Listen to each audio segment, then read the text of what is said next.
ada satu hal fundamental yang justru terasa makin sulit dijangkau. Menemukan tempat tinggal yang layak. Tepat, menemukan tempat tinggal yang layak dan terjangkau. Mengapa di dunia yang bergerak secepat ini, sekedar punya atap di atas kepala tanpa harus tercekik utang seumur hidup justru jadi sebuah kemewahan yang langka? Iya. Selamat datang di sesi penelusuran mendalam kita hari ini. Untuk Anda si pembelajar yang selalu ingin tahu, bersiaplah. Kita akan membongkar sebuah realitas sistemik yang diam-diam mengatur hidup Anda setiap hari. Itu paradoks yang luar biasa sih sebenarnya. Kita punya teknologi, kita punya kapasitas logistik untuk mendirikan gedung pencakar langit 100 lantai dalam hitungan bulan, tapi sistem yang menentukan siapa yang berhak tidur di dalamnya, itu seolah-olah masih tertahan di logika abad ke-19. Betul sekali. Dan hari ini, kita punya tumpukan sumber yang sangat kaya untuk membedah anomali tersebut. Nah, di meja kita hari ini ada 3 materi utama ya. Pertama, sebuah analisis yang sangat tajam soal program perumahan rakyat di Indonesia. Judulnya, 4 hal yang membuat rumah rakyat tak selalu layak huni. Kedua, ada sebuah jurnal komprehensif, ini kayak matriks raksasa gitu, yang merangkum 35 studi global tentang krisis dan solusi perumahan dari berbagai belahan dunia. 35 jurnal ya, itu cakupannya sangat luas. Sangat luas. Dan yang ketiga, disinilah bagian puncaknya, kita akan membedah sebuah studi kasus mendalam dari Jutta Huvenius tahun 2024 tentang anomali di Finlandia. Studi ini mengeksplorasi apa jadinya kalau sebuah negara berani menolak tunduk pada mekanisme pasar bebas perumahan. Oke, jadi kalau saya harus merangkum misi utama dari sesi diskusi kita hari ini, tujuannya adalah untuk membongkar paradigma tak terlihat yang beroperasi di balik layar. Paradigma tak terlihat. Betul. Paradigma inilah yang pada akhirnya menjadi hakim atas nasib Anda. Dia yang menentukan apakah rumah tempat Anda berlindung hari ini itu diperlakukan sebagai hak asasi manusia yang mendasar, sekedar instrumen investasi bagi pemilik modal, atau murni komoditas barang dagangan. Oke, mari kita bedah ini. Kita mulai dari sumber pertama kita tentang kondisi perumahan rakyat atau MBR ya, masyarakat berpenghasilan rendah. Silakan. Kalau kita perhatikan berita nih, sering banget ada seremoni pemotongan pita peresmian ribuan unit perumahan bersubsidi. Di atas kertas angkanya wah fantastis. Tapi anehnya realitas di lapangan menunjukkan rumah-rumah bersubsidi ini malah sering kosong melompong, perlahan hancur ditinggalkan atau malah diisi oleh orang yang salah. Iya. Berdasarkan analisis di sumber kita, apa sih yang sebenarnya salah secara sistemik di sini? Sumber kita mengidentifikasi ada empat celah fatal dalam desain kebijakannya. Yang pertama itu adalah benturan antara penyediaan fisik versus pemenuhan hak warga. Oke, fisik lawan hak. Iya, karena birokrasi seringkali beroperasi pakai kacamata kuda. Bagi mereka, rumah itu sekedar sekumpulan material. Ada dinding bata, atap, lantai, pintu. Begitu bangunan fisik ini berdiri kokoh, mereka menganggap pekerjaan selesai. Target anggaran terserap. Padahal rumah di tengah antah berantah tanpa akses jalan yang layak kan bukan tempat tinggal ya. Itu lebih kayak monumen kosong. Bener banget.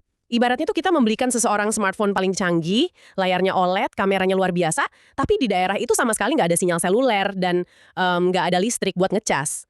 Alat itu kan jadi kehilangan fungsi esensialnya. Itu analogi yang sangat pas. Rumah tanpa kedekatan dengan tempat kerja, sekolah anak, fasilitas kesehatan, atau transportasi publik adalah bangunan mati. Dia gagal berfungsi sebagai fondasi kesejahteraan sosial. Masuk akal. Lalu yang kedua? Nah, lalu kita masuk ke kesalahan kedua yang menurut saya paling ironis, yaitu jebakan komoditas dan pasar. Undang-undang kita itu secara eksplisit menyebut rumah sebagai hak dasar. Tapi dalam prakteknya, pemenuhan hak ini justru diserahkan bulat-bulat kepada mekanisme pasar yang kejam. Berarti karena masyarakat berpenghasilan rendah secara definisi nggak punya cukup uang buat membeli komoditas ini pakai harga normal, negara turun tangan ngasih subsidi lewat perbankan, gitu kan? Betul. Tapi bukankah skema cicilan bank itu sangat amat kaku? Nah, disitulah letak keruntuhannya. Skema perbankan itu didesain dengan logika 30 hari kalender. Oh iya. Bank itu kan nggak mau tahu apakah seorang pekerja sektor informal hari ini lagi sepi pelanggan, atau apakah bulan ini anaknya masuk rumah sakit jadi uang cicilannya terpakai. Ketika keluarga ini akhirnya gagal bayar, sistem akan langsung bereaksi untuk menyelamatkan komoditas tersebut, biar bank nggak rugi. Artinya aturan dilonggarkan supaya rumahnya cepat terjual ke orang lain. Tepat. Dan coba tebak, siapa yang punya likuiditas uang tunai untuk langsung mengambil alih? Pastinya keluarga kelas menengah ke atas atau investor lokal kan? 100%. Mereka masuk, membeli rumah subsidi yang gagal bayar itu, lalu menyewakannya kembali sebagai mesin pencetak uang. Jadi bayangkan, subsidi triliunan rupiah yang niat awalnya untuk mengentaskan kemiskinan, justru berbalik mensubsidi penumpukan aset bagi mereka yang sudah mapan. Wah, itu subsidi salah sasaran yang dilegalkan oleh desain sistemnya sendiri loh. Sangat menyedihkan. Terus, bagaimana dengan 2 kesalahan berikutnya? Kesalahan ketiga adalah tata kelola yang berserakan. Kewenangan dari kementerian di pusat sampai pemerintah daerah itu saling tumpang tindih. Saling lempar tanggung jawab ya? Tentu. Akibatnya pemantauan kualitas hancur berantakan. Dan ini bermuara langsung pada kesalahan keempat. Kebijakan teknokratis yang sepenuhnya tercabut dari realitas kehidupan nyata rakyat. Para perumus kebijakan berasumsi bahwa rakyat pasti bersedia menyesuaikan gaya hidup mereka demi sebuah bangunan baru. Berasa beramal asal dibangun pasti laku gitu ya. Padahal manusia kan bukan bidak catur yang bisa digeser seenaknya ke petak lain tanpa mempertimbangkan struktur sosialnya. Jika kita hubungkan ini dengan gambaran besarnya, Mari kita buka jurnal dari Wilujeng dan kawan-kawan tahun 2025 di tumpukan sumber kedua kita. Oke. Mereka menyoroti kawasan metropolitan Jakarta. Ada ambisi besar nih untuk memindahkan warga dari permukiman padat ke rumah susun atau rusunawa. Di atas maket arsitektur, ini terlihat rapi, bersih, efisien. Tapi bagi masyarakat berpenghasilan rendah, rumah itu bukan sekedar tempat tidur. Rumah itu infrastruktur ekonomi mereka kan? Ruang tamu bisa jadi tempat jahit, teras diubah jadi warung kecil. Benar sekali. Mereka sangat amat bergantung pada ekonomi informal dan jejaring rukun tetangga. Tetangga sebelah itu adalah orang yang menjaga anak mereka saat mereka pergi bekerja. Oh, jaring pengaman sosialnya ya? Betul, ketika mereka dicabut dari lingkungan horizontal itu dan dimasukkan ke dalam kotak-kotak vertikal di rusunawa, akses nafkah dan jaring pengaman sosial mereka itu hancur seketika. Iya. Jadi, penolakan keras dari warga itu bukanlah tanda bahwa mereka tidak tahu diuntung, melainkan insting bertahan hidup. Kebijakannya buta terhadap budaya mereka. Itu bikin kita tersadar ya bahwa masalahnya bukan sekedar birokrasi lokal yang lamban. Kalau kita melihat matriks 35 jurnal global yang kita bahas hari ini, pola pemaksaan dan pengabaian hak ini tuh terjadi di mana-mana. Ini kayak tarik tambang skala global antara kekuatan pasar bebas dan kebijakan kesejahteraan. Nah, sebelum kita menyelam lebih jauh ke ranah global tersebut, saya perlu memberikan sebuah catatan penting kepada Anda yang sedang mendengarkan. Silahkan. Literatur dan studi lintas negara yang kita bedah hari ini itu sangat syarat dengan muatan ideologi politik maupun ekonomi. Di satu sisi, ada literatur yang keras mengkritik pendekatan neoliberalisme dan pasar bebas sayap kanan. Di spektrum lainnya, ada yang mendebat intervensi negara kesejahteraan ala sayap kiri. Saya harus menegaskan bahwa diskusi kita hari ini sama sekali tidak memihak pada ideologi atau kubu politik manapun. Tentu saja. Peran kita di sini murni sebagai analis yang melaporkan realitas data, temuan empiris, dan argumen persis seperti yang disajikan dalam sumber aslinya.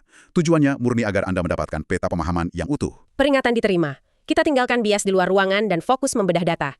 Kalau begitu, mari kita uji salah satu fenomena paling traumatis dalam isu perumahan penggusuran. Oke. Berdasarkan studi Brandley tahun 2025, apa yang sebenarnya terjadi pada psikologis manusia saat rumah mereka terancam? Karena selama ini kita kan berasumsi nih kalau warga melawan penggusuran di pengadilan terus mereka menang, ya ceritanya berakhir bahagia dong, semuanya kembali normal. Asumsi itu dipatahkan secara telak oleh Brandley. Studinya membuktikan bahwa proses menggugat penggusuran ke pengadilan itu saja sudah memicu kerusakan fatal. Hanya proses pengadilannya saja? Iya. Coba bayangkan tekanan darah yang naik setiap hari, biaya yang keluar, ketakutan saat melihat surat panggilan. Meskipun pada akhirnya palu hakim diketuk dan warga dinyatakan menang, artinya mereka tidak jadi diusir, trauma psikologis dan luka sosial yang tertinggal itu sangatlah parah. Berbekas selamanya ya? Sangat. Penyewa tidak pernah lagi merasa aman. Ini bukti empiris bahwa tempat tinggal terikat langsung dengan insting bertahan hidup dan kesehatan mental. Bukan sekedar urusan kontrak perdata di atas kertas. Gila. Kalau dampak psikologisnya sedalam itu, wajar sih kalau banyak yang menuntut agar harga properti ditekan supaya orang nggak terjebak menyewa selamanya. Tapi bagaimana caranya? Itu pertanyaannya. Bukankah pemerintah sering mencoba memotong jalur birokrasi, misalnya dengan menurunkan biaya transaksi atau memangkas tarif agen real estate biar harga rumahnya turun? Logika di atas kertasnya memang begitu bunyinya. Turunkan biaya perantara, maka harga akhir di tangan pembeli akan lebih murah. Masuk akal kan? Sayangnya, studi Segner di tahun 2025 menunjukkan bahwa pasar bebas tidak beroperasi dengan belas kasihan. Temuan Segner mengungkap fenomena yang disebut price pass-through. Price pass-through, bagaimana tuh mekanisme kerjanya di lapangan? Begini, di pasar perumahan yang permintaannya sedang tinggi, penjual rumah itu sangat sadar akan daya beli calon pembelinya. Oke.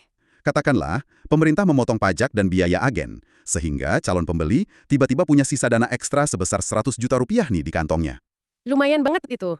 Harusnya kan pembeli menikmati penghematan itu ya, tapi alih-alih begitu, penjual justru merespons dengan menaikkan harga dasar rumahnya sebesar 100 juta tersebut. Wah, langsung disedot ya selisihnya? Tepat.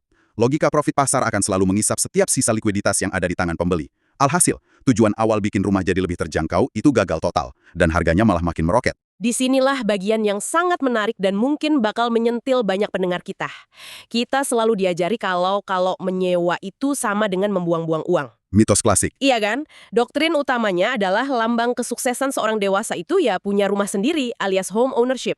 Tapi studi dari Shady dan rekan-rekan tahun 2025 di tumpukan jurnal kita justru menyoroti sisi gelap dari obsesi kepemilikan ini. Sherry membongkar narasi tersebut dengan sangat tajam. Tekanan sosial untuk segera memiliki rumah ini justru membebani generasi muda dengan beban finansial yang ekstrim. Beban KPR berpuluh-puluh tahun ya? Betul. Demi mengumpulkan uang muka dan mengikatkan diri pada cicilan 30 tahun, mereka terpaksa mengorbankan kualitas hidup sehari-hari. Iya. Mereka menolak peluang karir bagus di kota lain karena sudah terlanjur terikat KPR. Mereka menunda pernikahan, atau bahkan mengorbankan dana darurat kesehatan. Obsesi pada kepemilikan ini diam-diam mencekik fleksibilitas hidup mereka. Mengorbankan masa muda demi tumpukan batu bata yang sertifikatnya ditahan, Bang. Itu realitas yang pahit banget. Nah, dari semua fenomena brutal di pasar global ini, apakah ada satu benang merah yang menyatukan semuanya? Jika kita menyintetiskan semua temuan ini, intisarinya bermuara pada apa yang dijelaskan oleh Jeong dan kawan-kawan di tahun 2025 sebagai financialization atau finansialisasi perumahan. Finansialisasi. Ya, Ini adalah momen historis ketika tempat tinggal diubah fungsinya secara radikal. Dari sebuah kebutuhan dasar untuk memanusiakan manusia, menjadi sekedar instrumen keuangan global untuk menumpuk modal. Bagi penyewa, Jong menyebut dampaknya sebagai hilangnya ontological security atau keamanan ontologis. Keamanan ontologis, konsep itu terdengar lumayan akademis ya. Bagaimana kita memahaminya dalam keseharian seorang penyewa biasa? Ibaratnya begini, bayangkan Anda hidup, bekerja, dan membesarkan anak di sebuah rumah, tetapi koper pakaian Anda selalu tergeletak setengah terbuka di sudut kamar. Selalu siap-siap pergi. Persis. Anda tidak pernah bisa benar-benar membongkar seluruh isi koper itu karena Anda tahu persis, sewaktu-waktu pemilik rumah bisa saja menaikkan harga sewa di luar nalar atau mengusir Anda demi menjual asetnya ke investor asing. Anda hidup dalam kecemasan konstan. Anda secara fisik ada di sana, bernapas di sana, tetapi secara psikologis Anda tidak pernah berakar. Itulah yang dimaksud dengan hilangnya keamanan ontologis. Koper yang setengah terbuka itu analogi yang menghantui sih, sekaligus sangat-sangat akurat menggambarkan realitas jutaan orang saat ini. Pertanyaannya kemudian, apakah dunia tuh memang harus sekejam ini? Apakah ada negara yang melihat fenomena finansialisasi ini, terus berani bilang, cukup, kita nggak akan ikut campur dalam kegilaan ini? Ada. Dan itu membawa kita ke sumber ketiga kita kan, studi Jutta Juvenius tahun 2024 tentang Finlandia. Membaca studi ini tuh rasanya seolah masuk ke dimensi paralel di mana negara dengan sadar menolak konsep rumah sebagai komoditas murni. Studi Juvenius ini luar biasa tajam karena dia menggunakan lensa kerangka analisis dari sosiolog Boltanski dan Tevnot yang dikenal sebagai teori keadilan. Oke, teori keadilan. Teori ini memetakan bagaimana masyarakat menggunakan dunia nilai atau tatanan yang berbeda untuk membenarkan tindakan mereka. Nah, dalam isu perumahan, ada 3 tatanan utama yang saling berbenturan. Yang pertama adalah market order atau tatanan pasar. Ini pasti tatanan yang paling mendominasi di banyak negara kan? Di mana sukses diukur dari seberapa besar cuan yang didapat dari flipping atau jual beli properti. Persis. Di tatanan pasar, nilai tertingginya adalah kompetisi dan maksimalisasi profit. Rumah dipandang murni sebagai komoditas investasi yang harganya wajib didorong setinggi mungkin. Lalu tatanan keduanya? Boltanski dan Tevnot memaparkan tatanan kedua yaitu domestic order atau tatanan domestik. Di sini, mata uangnya bukan lagi profit finansial. Terus apa? Nilai utamanya adalah stabilitas, pelestarian memori antar generasi, dan rasa aman. Pikirkan tentang rumah masa kecil Anda. Atau ikatan komunitas tempat warga saling mengenal selama puluhan tahun. Oh, rumah sebagai memori dan jangkar emosional ya. Dan tatanan ketiganya? Tatanan ketiga adalah civic order atau tatanan sipil.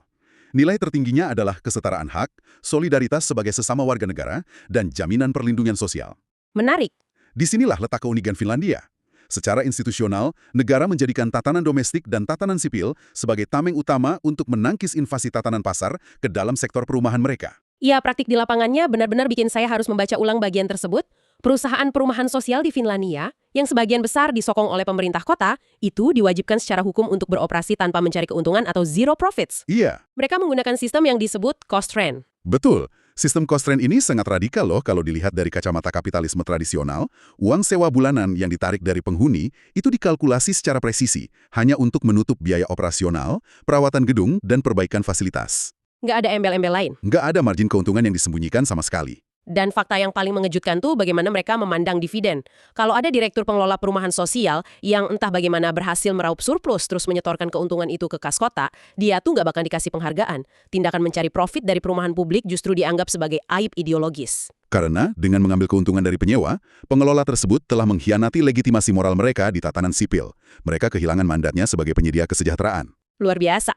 Dan untuk melihat bagaimana hal ini berdampak langsung pada level individu, ada sebuah kisah nyata yang didokumentasikan dalam wawancara penelitian Juvenius.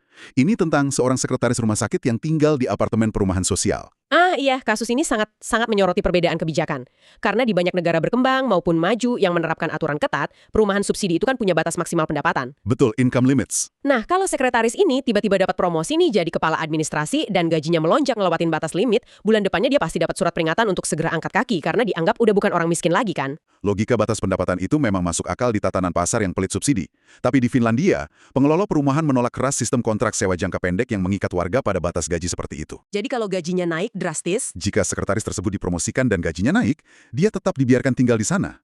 Dia tidak perlu kembali membuka koper psikologisnya dan mencari rumah baru di pasar bebas yang brutal. menarik. Tapi bukankah membiarkan orang berpenghasilan tinggi tetap tinggal di perumahan sosial bakal memakan jatah mereka yang lebih miskin? Apa sih alasan logis dari pengelola perumahan di sana? Alasan mereka berakar kuat pada sosiologi tata kota.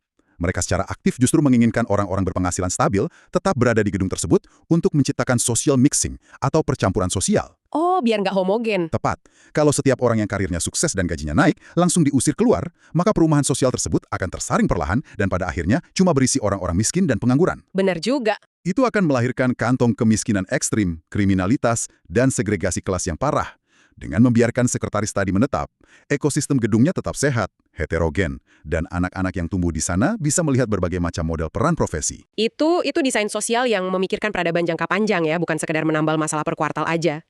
Dan di bagian akhir studinya, Juvenius membandingkan Finlandia dengan raksasa perumahan publik dari Asia, yaitu Singapura. Perbandingan yang sangat kontras. Iya kan? Banyak ahli tata kota memuja program HDB Singapura karena mereka berhasil memberikan rumah pada hampir seluruh warganya. Tapi ternyata, mesin filosofis di balik Singapura dan Finlandia itu sangat amat bertolak belakang. Perbandingan ini memberikan kita wawasan yang sangat tajam tentang fungsi negara. Singapura menggunakan perumahan publik sebagai alat utilitas dan kontrol sosial. Maksudnya kontrol sosial? Negara memberikan Anda rumah yang layak, tetapi dengan syarat yang mengikat struktur keluarga Anda, kuota rasial di blok Anda, dan lain-lain. Tujuannya apa? Agar Anda memiliki stabilitas fisik, sehingga Anda bisa bekerja lebih produktif, patuh, dan terus memutar roda ekonomi nasional secara maksimal. Anda diberi rumah agar Anda bisa bekerja lebih keras untuk negara. Wow. Sedangkan Finlandia mengambil rute yang dinamakan statis individualism atau individualisme statis. Bagaimana konsep ini membedakannya dari Singapura? Konsep individualisme statis ala Nordik ini sungguh filosofis. Negara melakukan intervensi masif ke dalam pasar dan menyediakan perumahan yang terjangkau justru agar warga negaranya terbebas dari tekanan ekonomi. Coba bebas. Iya. Filosofinya adalah, jika warga tidak lagi stres memikirkan uang sewa yang mencekik bulan depan, mereka memiliki kemerdekaan mental untuk mengejar potensi terbaik mereka. Mereka bebas mengejar seni, inovasi teknologi, atau sekedar menjadi orang tua yang hadir penuh untuk anak-anaknya, tanpa tekanan pasar yang konstan. Itu indah sekali. Di Singapura, rumah adalah instrumen produktivitas ekonomi. Di Finlandia, rumah adalah fondasi pembebasan individu dari tirani pasar. Jadi apa makna dari semua ini? Kita telah membedah perjalanan panjang hari ini, mulai dari carut-marut perumahan subsidi di pinggiran Jakarta, menyelami matriks global yang membuktikan trauma penggusuran dan jebakan komoditas, sampai akhirnya menemukan anomali menyejukkan di musim dingin Finlandia. Perjalanan yang sangat intens. Sangat. Intisarinya, untuk Anda yang mendengarkan adalah ini. Beban perumahan yang membebani bahu Anda saat ini, entah itu kecemasan melihat suku bunga KPR yang melambung, atau rasa frustrasi karena nggak bisa menabung akibat harga sewa yang terus naik, itu bukanlah cerminan kegagalan pribadi Anda. Anda bukannya kurang rajin menabung. Anda sedang berenang melawan arus dari pertarungan sistemik raksasa. Pertarungan antara paradigma yang memperlakukan rumah sebagai hak asasi untuk memanusiakan Anda, melawan paradigma yang melihat rumah murni sebagai mesin pencetak profit. Dan ini memunculkan pertanyaan penting untuk Anda refleksikan setelah ini. Ketika Anda keluar rumah nanti, coba perhatikan baik-baik keren proyek dan pembangunan di kota Anda. Tatanan mana yang sebenarnya sedang mencengkram kota tersebut? Apakah civic order atau market order? Yang perlahan-lahan justru akan mengusir penduduk aslinya. Membaca arah pembangunan kota kita sendiri adalah langkah pertama untuk menyadari posisi kita di papan catur ini. Dan sebagai penutup nih, saya ingin meninggalkan satu pemikiran provokatif untuk Anda eksplorasi lebih jauh. Silahkan. Mengingat stres luar biasa dari pasar bebas yang kita bongkar hari ini, bayangkan jika di masa depan kita sama sekali nggak perlu memilih antara mematuhi tuan tanah yang serakah atau menjadi budak KPR selama 3 dekade. Apakah ada jalan ketiga? Berdasarkan literatur back tahun 2019 dan temuan Jong dari tumpukan jurnal kita, bagaimana kalau solusi masa depan itu adalah menghidupkan kembali konsep co-housing atau community land trust?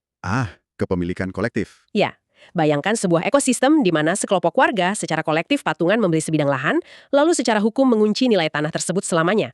Lahan itu secara permanen ditarik dari sirkulasi pasar bebas, kebal dari segala jenis spekulasi investor, sehingga anak cucu mereka bisa tinggal dengan biaya operasional murni tanpa peduli segila apa inflasi properti di luar sana. Itu perlawanan yang sangat nyata. Sebuah alternatif di luar kotak yang membuktikan bahwa perlawanan terhadap finansialisasi itu sangat mungkin dilakukan. Sesuatu untuk Anda telusuri lebih lanjut. Terima kasih telah menyelam sangat dalam bersama kami hari ini.